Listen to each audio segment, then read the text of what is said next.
Hello everyone, आज हम करेंगे क्लास 4th का ईवीएस का चैप्टर नंबर 9 चेंजिंग फैमिलीज। तो इसके क्वेश्चन आंसर आज हम करेंगे कि किस तरह से आप इनके आंसर्स अपनी नोटबुक में लिख सकते हैं। सो एक्चुअली क्या है कि जो फैमिलीज़ हैं पहले कैसे रहते थे और अब कैसे रहते, ये सब जो है इस चैप्टर में आपको बताया गया है। सो फर्स्ट क्वेश्चन है, who were the members of Nimi's family before the arrival of her baby sister. उसकी बेबी सिस्टर के आने से पहले कौन कौन थे उसकी फैमिली में। So father, mother, grand mother, uncle and Nimi. How many member are there in Nimi's family now. अब निमी की फैमिली में कितने हो गए हैं? 6 हो गए। पहले कितने थे? 5। तो अब उसकी बेबी सिस्टर भी आ गई तो कितने हो गए? 6। How do you think the lives of Nimi's family member have changed after the arrival of the new baby. For example, अब निमी की जो बेबी सिस्टर आई थी उसकी वजह से उनकी फैमिली मेंबर की लाइफ कैसे चेंज हो गई थी वो आपको बताना। सो जैसे how will Nimi spend her day now. अब निमी जो अपना दिन कैसे जो है पूरा दिन स्पेंड करती थी। सो playing with the new born baby, तो उसके साथ वो पूरा दिन खेलती रहती थी। What new work will her mother do now. और अब उसकी मम्मी के पास कौन सा नया काम आ गया था? Looking after the new born baby. अब बच्चे की देखभाल करनी है तो पूरा ध्यान उनका उस पर रहता था। नेक्स्ट है, there will be a change in the daily work of Nimi's father, grand mother and uncle with the arrival of the new baby. Can you tell how. अब जो निमी के फादर हैं, ग्रैंड मदर हैं, अंकल हैं, उनके भी काम में जो है कुछ नए काम ऐड हो गए थे या चेंज हो गए थे नए बेबी के आने से। तो वो क्या क्या थे? So they will be looking after the new baby and they will be playing with her, क्योंकि उन्हें भी उसका ध्यान रखना पड़ता है, क्योंकि पूरा टाइम मम्मी ध्यान नहीं रख सकते। तो बाकी के जो मेंबर होते हैं उन्हें भी ध्यान रखना पड़ता है और उसके साथ वो खेलते भी हैं। Now, has a small brother और sister been born in your home और in any house in your, तो इन योर नेबरहुड, या आपके घर के आसपास या आपके घर में कोई नया बेबी जो है पैदा हुआ है, छोटा कोई भी हो सकता है। सो ब्रदर और सिस्टर कोई भी बेबी बॉय या बेबी गर्ल जो भी है वो आपको बताना है। सो यस या नो जो भी है, अगर यस रहेगा तो आप यस लिख सकते हैं। बेबी बॉय या बेबी गर्ल जो भी है is born to my aunty. आपके नेबरहुड में हो सकता है, आपकी फैमिली में हो सकता है, आपके घर में हो सकता है, कोई भी है तो आप लिख सकते हैं वहाँ पर। Next, how does it feel to have a new baby at home. और जब घर में जो छोटा बेबी आता है तो कैसा लगता है? तो ये तो आप सबको मीन्स कोई भी इंसान हो तो उनको कैसा लगेगा? अच्छा ही लगता है। So it feels very nice. How have things change at home with the new baby. अब नए बेबी के आने से चीज़ें कैसे चेंज हो जाती है घर में? So everybody is very happy and they play with the new baby. अब वो जब बेबी के साथ खेलते रहते हैं और सब लोग जो हैं बहुत खुश होते हैं। Now find out all about the youngest child in your home and in the home of relative then right. अब जो भी आपके घर में सबसे छोटा है या आपके रिलेटिव के घर में छोटा है तो उनकी ये सब चीज़ें आपको फाइंड आउट करनी है और आपको बताना है। When was the baby born, अब कब पैदा हुआ है बेबी? सो 2 मंथ बैक। आप ये भी लिख सकते हैं अगर कोई नहीं है तो, अगर कोई है तो आप उसके अकॉर्डिंग ये सब चीज़ें लिख सकते हैं। Is the baby is a boy और अ गर्ल, लड़का या लड़की। सो बॉय और गर्ल भी आप लिख सकते हैं जो भी है। How are you related to him or her, और आप उससे कैसे रिलेटेड है? He is my cousin. And where was the baby born, baby जो है वो कहाँ पर पैदा हुआ था? तो in the hospital. And who does the baby look born. So baby जो है किसकी जैसे दिखाई देते हैं? He looks like his father, अपने पापा की तरह, जो कि उसके जो है या आपके जो हैं अंकल हैं।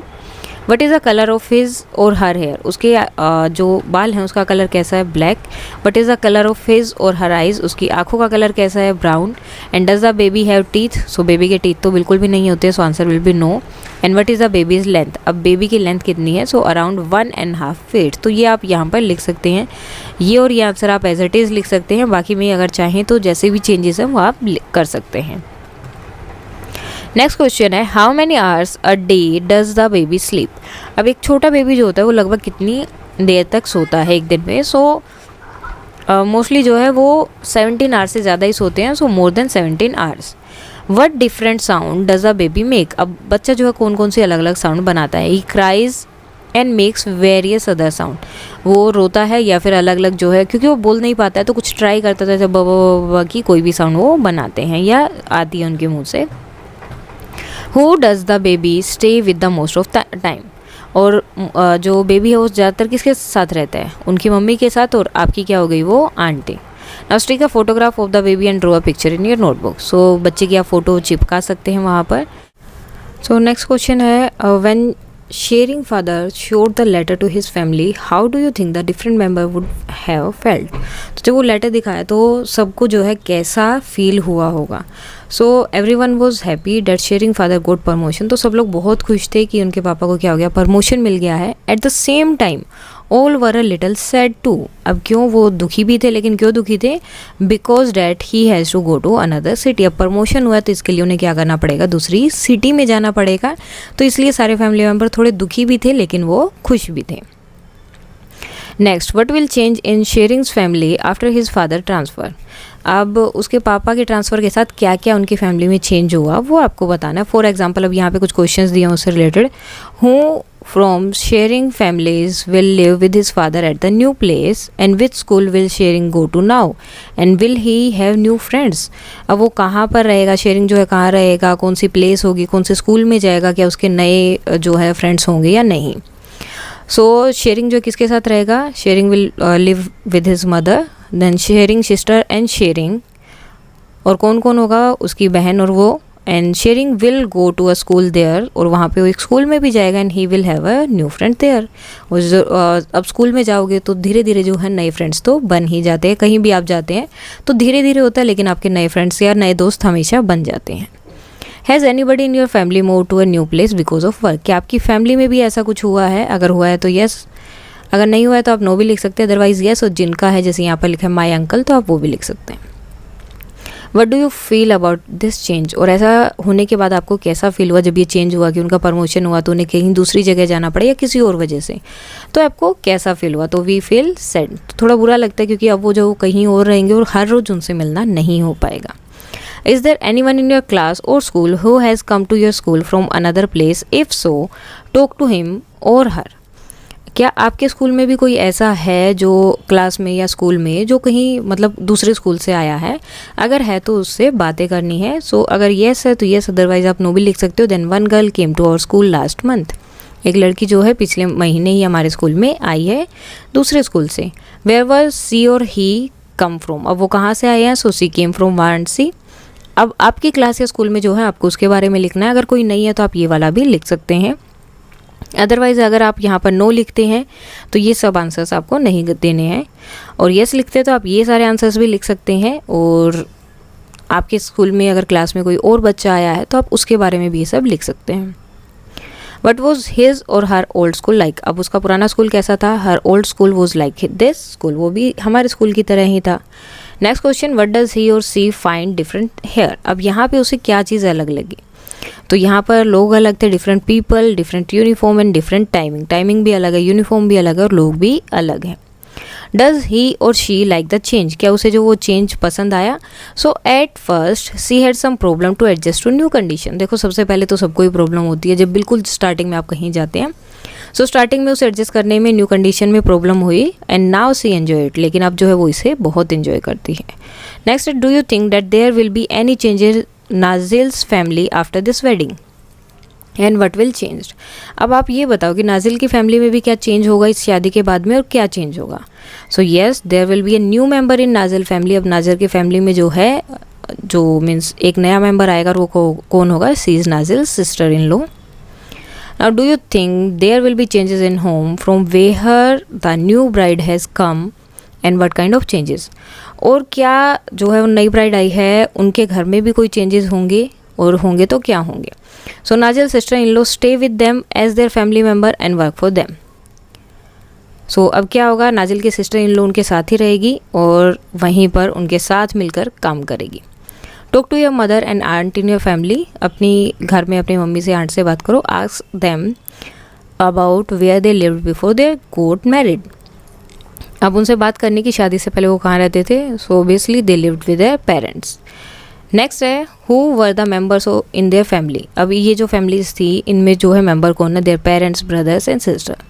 Has anybody in your family been married recently and who. क्या आपकी फैमिली में भी रिसेंटली किसी की मैरिज शादी हुई है, अगर हुई है तो किसकी। So my cousin sister has been married. What kind of special food is cook. तो कौन सा खाना बना था शादी में, vegetables, shahi paneer, basmati rice, dal etcetera. So और भी चीज़ें आप यहाँ पर लिख सकते हैं। Next, what special cloth do the bride and bride groom wear. अब जो दूल्हा था दुल्हन थी उन्होंने कौन सा जो स्पेशल जो है कपड़े उस टाइम पे पहने थे। सो traditional bride and groom wear, जो ट्रेडिशनली वहाँ पे जो ड्रेसेस पहनी जाती हैं ब्राइड और ग्रूम के द्वारा, सो वही उन्होंने पहना था।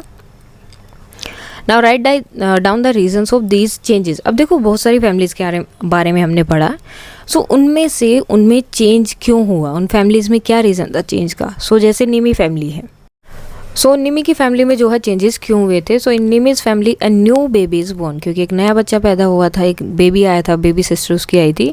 सो वन फैमिली मेम्बर इंक्रीज, एक फैमिली मेम्बर इंक्रीज हुआ था, तो इस वजह से। इन शेयरिंग्स फैमिली, अब शेयरिंग की फैमिली में क्या हुआ था, Shering's father got transfer in job and family members are reduced.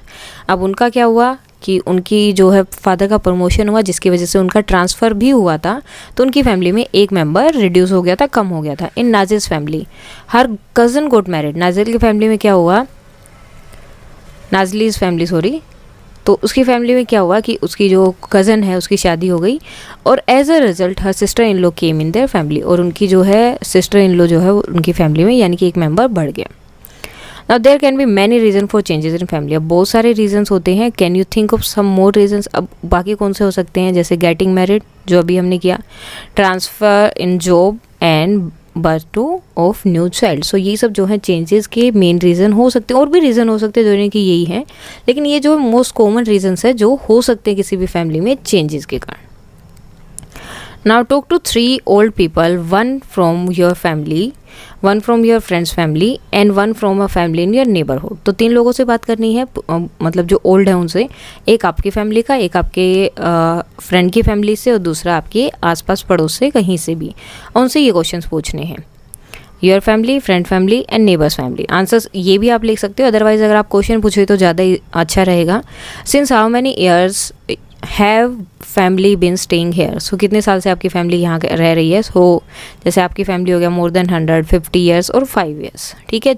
Answers change हो सकते हैं, अदरवाइज आप ये भी लिख सकते हो, लेकिन क्वेश्चंस आपको ये पूछने हैं उनसे। सेकंड है, where did your family live before coming here. यहाँ से पहले वो कहाँ रहते थे, अगर कहीं नहीं रहते थे, जैसे ओरिजिनली है यानी कि यहीं पर रहते थे, पहले कहीं नहीं थे, ये राजस्थान में रहते थे और ये उत्तर प्रदेश। नेक्स्ट क्वेश्चन है, how many members are there in your family today. आज आपके टाइम पे आपके फैमिली में कितने मेंबर है। सो 5, 6 एंड 7 चेंज भी हो सकते हैं आंसर्स, मैं पहले भी बता चुकी हूँ। Next, how many member were there in your family 10 years ago. 10 साल पहले कितने थे। So 6, 5 and 10। What were the reason of the changes in your family in the last 10 years. अब लास्ट 10 ईयर में आपकी फैमिली में जो चेंजेस हुए हैं उसके रीज़न क्या थे। सो डेथ हो गई, बर्थ ऑफ अ सिस्टर, और चेंज ऑफ प्लेस। सो ये सब भी रीज़न हो सकते हैं। हम जैसे ऊपर वाला हमने क्वेश्चन किया कि क्या क्या रीज़न हो सकते हैं फैमिली चेंज होने के। सो ये सब चीज़ रीज़न भी हो सकते हैं, death of grandfather, death of a person, और चेंजेस ऑफ द प्लेस। सो ये सब चीज़ें हो सकती हैं। How do you feel about all the changes. अब ये सारी चेंजेस की वजह से आपको कैसा फील होता है।